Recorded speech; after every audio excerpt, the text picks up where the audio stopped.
And that's why waiting for a crash is actually the most expensive decision you're making right now. You're looking at the sticker price, but you're missing the mathematical gap that's quietly closing right under our feet in the city of Toronto.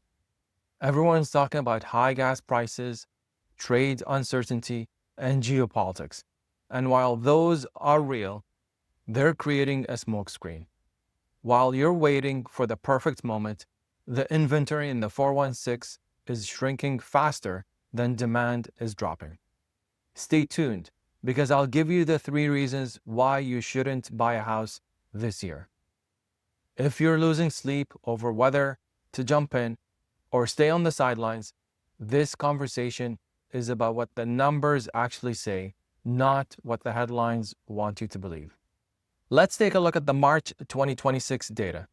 And I want to be very specific. I'm talking about the city of Toronto, the 416, not the broader GTA. If you're looking at Peel or York regions, the story is different. Sales in the city of Toronto were flat. That doesn't sound like much, but when you consider that new listings plummeted by nearly 17%, you start to see the problem. We have fewer people selling, but the demand is steady for now.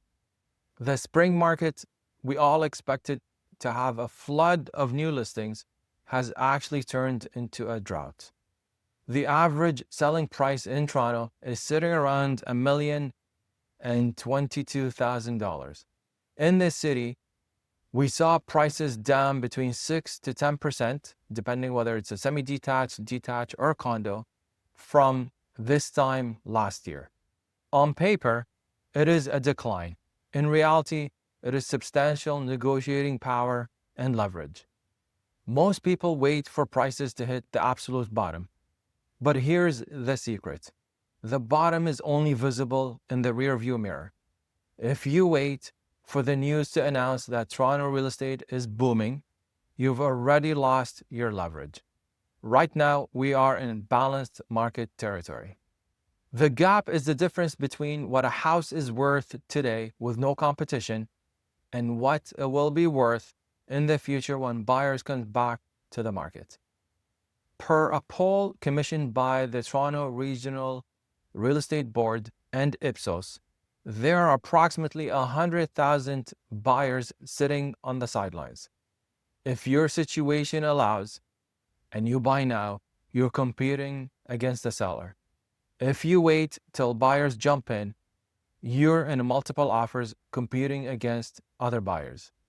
We are already seeing multiple offers on semi-detached and detached properties in specific areas in the city within a certain price range.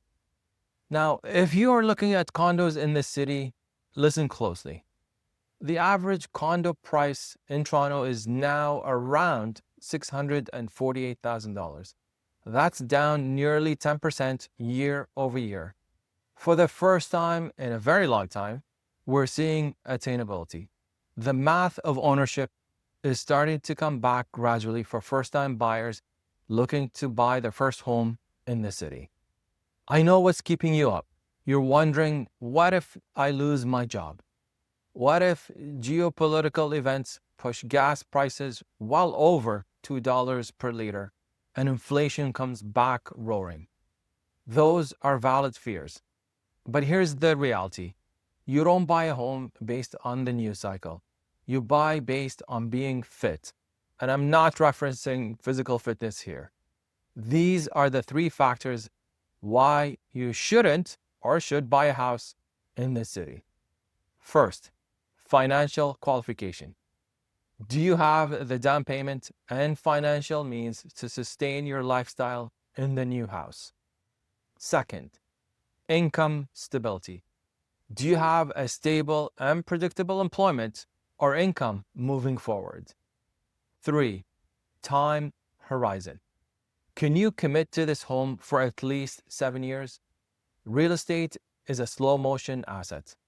It's not crypto. If you try to sell in 18 months, you will likely lose. And a bonus factor is what I call the sleep test. Can you afford the payment today, without needing to refinance to save you? If that's the case, never buy a house today based on a promise of lower interest rates tomorrow. If the payment works at 4.5%, buy it. If you need it to be 3% just to eat, then stay on the sidelines. Because the market is balanced, you have something we haven't had since 2020. The power to say no. Home inspections are back. Financing conditions are back. Due diligence is back. Price reductions are possible. You can actually walk through a house, look at the furnace, check the roof, and ask the seller for a $10,000 price adjustment. A few years ago, if you asked for an inspection, the seller would not entertain your offer. Today, sellers are listening. That's the hidden discount. It's not just the lower price, it's the lack of competition that allows you to buy a better quality asset. So, should you buy in 2026 or wait? If you are fit, financial, income, and 7+ years timing, waiting is costing you. The detached and semi-detached markets are shifting. But if you're doing it out of fear of missing out, if you're stretched to the breaking point, wait. But wait with a plan. Improve your credit score. Build your reserves and study the City of Toronto statistics, not the national headlines. If you want to see the specific math for your neighborhood, reach out via the link in the description below. And if you're wondering how much house you can afford in the city, watch this video right here. Thanks for watching, and I'll see you in the next one.